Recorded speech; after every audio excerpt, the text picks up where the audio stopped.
mass incarceration is really a syndrome. It's not the root. It's a syndrome.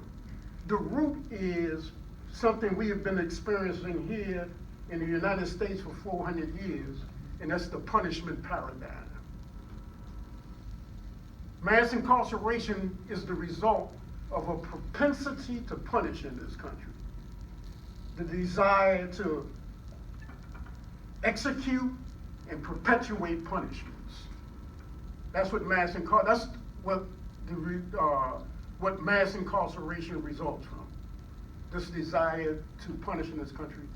And that desire to punish is deeply connected to the issue of race, which you don't find in many other nations.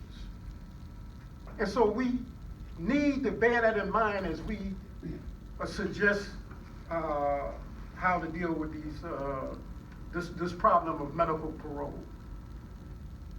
I can remember a time when parole authorities were not always geared towards perpetuating punishments.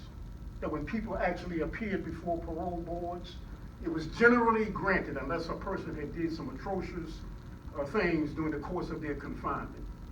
And during the course of the rise of this punishment paradigm with regards to the criminal justice system, at some point the parole authorities became co-opted into that punishment paradigm.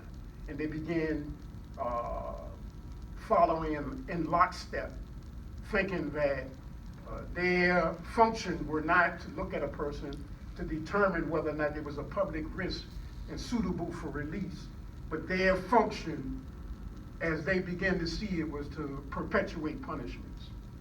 So I think that we need to understand that promoting legislation is not really going to solve this problem.